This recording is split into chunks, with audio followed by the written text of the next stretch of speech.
Hey, Turf Talk 101, man.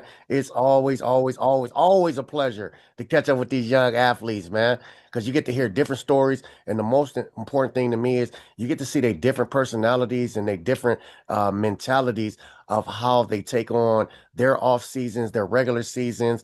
And you get to see all the obstacles that they go through and just, see how they get to grow as a person and, how their family deal with football, man. I really love these one-on-ones. It's Turf Talk 101. Me, Travon Smith, man, my left and right hand man. Always executive producing. Coach Gary Bryant Sr. His son is getting ready for the NFL Combine out of Oregon. And Coach Dennis Jackson, his son plays for the Washington I was about to say Redskins Commanders. But tonight, hey, it seems like I keep getting these quarterbacks, but I love it, so keep bringing it. Hey, it's all about these young men, these athletes, and their journey. This guy right here, I got a chance to see him a little bit. I can't wait to talk to him. I've seen some some good throws. I know who his coach is. It's from a program over there that has a lot of respect in the CIF world, the Southern section. So, with no further ado, man, I'm gonna let my man, Mr. Donovan, introduce himself. How you doing today?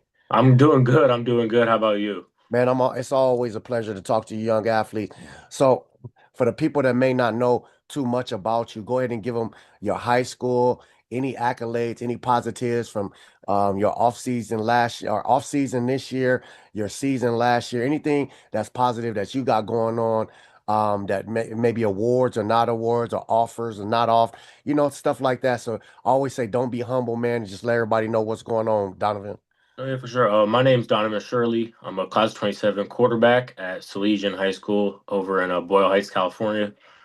Um, Last year, my awards, I was all CIF, first team Delray League, and then before that, back when I was in state section, I was first team Western League. So, and as far as stats go, I played 6 games last year. I had around 1,800 passing yards, averaged about 300 a game, off 18 touchdowns. It was a fun season. It was a very fun season last year, so I'm excited to get back to it this year. Definitely. And you letting that ball ride, man.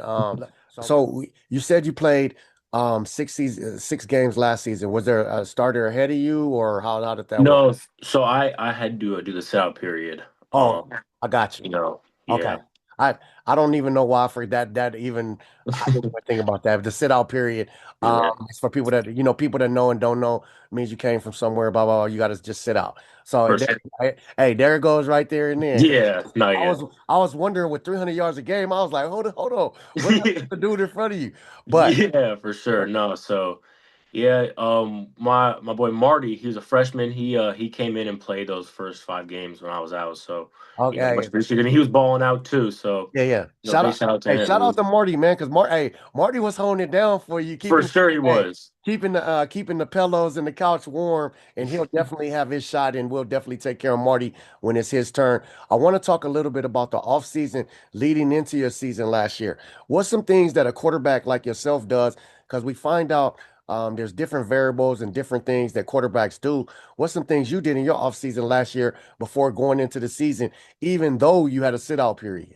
Yeah, so coming from the schools that before, the pace of play was a lot faster, where I was coming. So it was really just getting adjusted to that. And I think a big thing that helped me with that was we did a lot of 7-on-7 camps at a lot of different colleges. Mhm. So, the SDSU camp, Sac State camp, all those different 7-on-7 camps we were doing. And just focusing on, the speed of the game and getting adjusted to, how fast things were gonna be. And I think that really helped me, going into because a lot of people say 7-on-7 isn't, there's a lot of negatives about 7-on-7, and I definitely understand those. But I think like as far as a quarterback, processing the field and stuff like that, like that was the best work that I got ever Okay. in that like sort of realm. That's one of the things I agree with. I think 707 comes with a lot of this and that, but I Yeah. think for a quarterback, Definitely beneficial. You got to get the ball out within 4 seconds, even though if for you don't have sure. the pressure. I mean, 4 seconds is still a fast amount of time. And then you Yeah. got people breaking on the ball. You got people playing positions that they really don't play in You defense. got DB's a So linebacker. yeah, yeah. So it's like you got nickels and DBs as safeties and linebackers. So you're never gonna see that much speed on the field, Yeah. unless you're facing nickel or dime packages. But I think it's definitely good work for people like yourself at 707. I'll say so. Okay, so you that was the 707 through the high school, correct? Yeah, so that was through Salesian. So Yeah. a lot of colleges, host camps for a lot of the teams that come through, like the high school teams. Yeah. And so we were going around to all those through last off season. Okay. Now, what's some personal things you do besides the 707? And just Yeah, pick your brain and let's talk to the younger quarterbacks. What's some things you do? What's some things you focus on in your off season? for sure. So I have a quarterback coach, Coach Fish. And, I was working with him a lot through the off season, mainly working on getting my feet faster and my mechanics, just making sure that, before the season, during the season you don't have a lot of time to you really focus on mechanics as much as you'd like to. So I think it's important to me to, through the off season, make sure that I get my mechanics as good as they will be. That way during the season, now I can focus on when I go home, breaking down film, you know, um, watching all that different type of stuff, and so I'm not focusing on the mechanics as much, and just focusing on that through the off season is important to me. So that was definitely a big focus. Definitely. If I can't say something, I don't know if anybody's ever told you that. Has anybody ever told you got a little Philip Rivers in that arm? I have heard that for sure. I Okay, have okay. I just want to for make sure. sure. I have. I just want Yeah, you to know that I pay attention. So Philip Rivers, he kind of like does a little sign winder sometimes, and sometimes you do that. Like you got a little yeah. sign winder. You play baseball, or is just No, something that just came about? no, that was definitely that was always my natural like arm slide. Yeah, yeah, And I think traditionally the way it's taught is like very high and yeah. ball to the ear and elbow straight up. I, But I, I'm I not knocking think it. I'm just no, yeah. hey, Philip Rivers is a Hall of Famer, bro. Like, He's still slinging it. How hey, old is he now? He's still balling out. he's still slinging it, but I just let you know I seen it right. I was like, I always look at the students that we talk to, the student athletes, and I you see who they remind you. I'm like, man, he remind me of Philip Rivers, and, and it's not any kind of insult, and it's the way you feel comfortable with. You throw the ball, and whenever you get to the whatever levels you will, they'll make whatever adjustments they feel like, and sometimes they might just leave it alone. So hey, if it's working for you, it's working for you. Yeah. Um, Hey, Turf Talk 101. We talking to my man Donovan over here, Salesian quarterback, class of 2027. Let's get into the year, man. So you come in, so basically by game six, everybody's acclimated to the speed of the high school game. Everybody's set, and you coming in for your very first game. Talk a little bit about that experience and that feeling, and talk to me how the game went. Yeah, so I don't know if you know, but we won that game. I think it was 94-7 was the final Huh? score. Oh, Um, y'all supposed to get a penalty. Y'all. and and so but going into that game, like I was very I had a little I'll be honest, I had a little bit of nerves, you know what I mean? Yeah, Because like I just sat out 5 games, I'm just more of an excited nerves, because yeah. I have been just so excited to get on the field, watching everybody play and watching my brothers go out there and doing what we've been working on all off season. I was just excited to get in and play. And so, when I finally got my chance, it was a fun first game. I only played the first half, Okay. Yeah. which is Well, I can only imagine.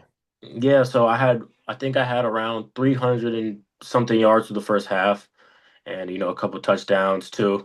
you know, Yeah, yeah. and it was a fun first game for sure.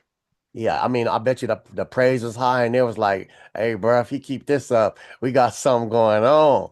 So, Yeah, talk to me a little bit about the season after that, like some things that happened to you, where maybe moments you had to grow up. I mean, maybe moments that kind of yeah. humble you, and then moments where you was like, "Hey, this is why they got me because I am that guy, I am that man." Talk to me about a little bit of both, and what games were they? For sure. I think, the biggest, the humbling moment and also, the biggest learning experience for me through the season was our loss to Crespi. That was we lost that league. That was, the league championship. Whoever won that game was going to win league. And I just like on paper, like the stats and stuff didn't look bad for me, but I wasn't. I felt like there was a lot more I could have done. You Yeah, know what yeah, I mean? And so, just learning from that, and learning to accept the responsibility for when things don't go right. yeah. So it was a big learning moment for me. I think was that loss because I had never really dealt with like a loss like that Okay. to that point where it was just like not crushing, but you know what I mean. Yeah, Like yeah. when you lose a big game, Yeah, it's like it's just disheartening for that at yeah, the for time. sure. I mean, you'll be back, but as they say, time heals. Yeah, Sometimes you need more time to heal all wounds, but time heal wounds.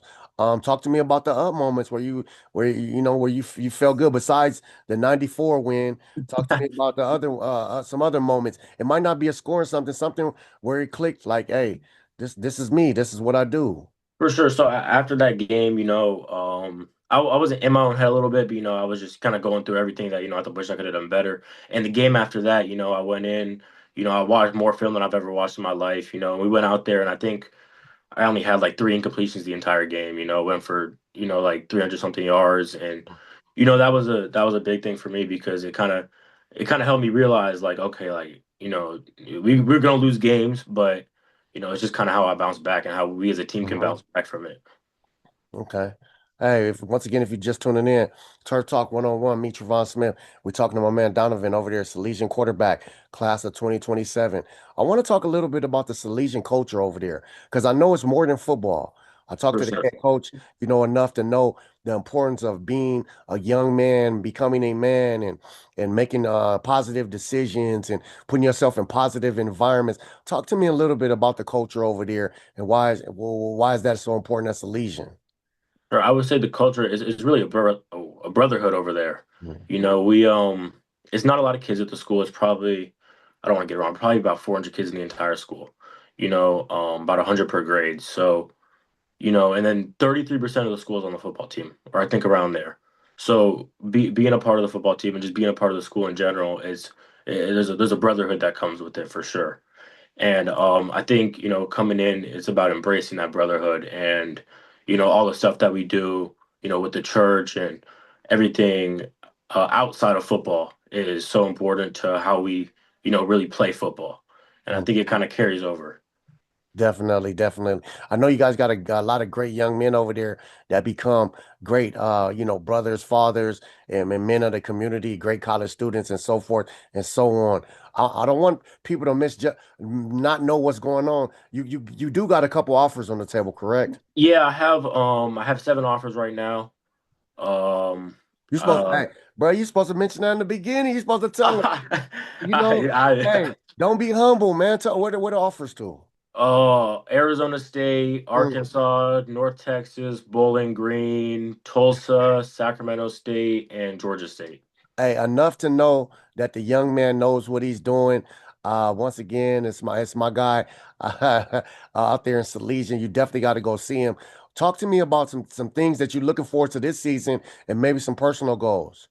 Yeah, I'm looking forward to when we want to win. We want to win it all. We want to win CIF. Just straight up like that. So that's really the team goal. That's the eye on the prize thing. But as far as personal goals for me, I want to throw for 4,000 yards. Okay, And that it sounds like a big number, but I definitely think it's achievable, and I definitely think I can do it. So it's kind of just preparing for that, and preparing to win a state championship because that's really the goal.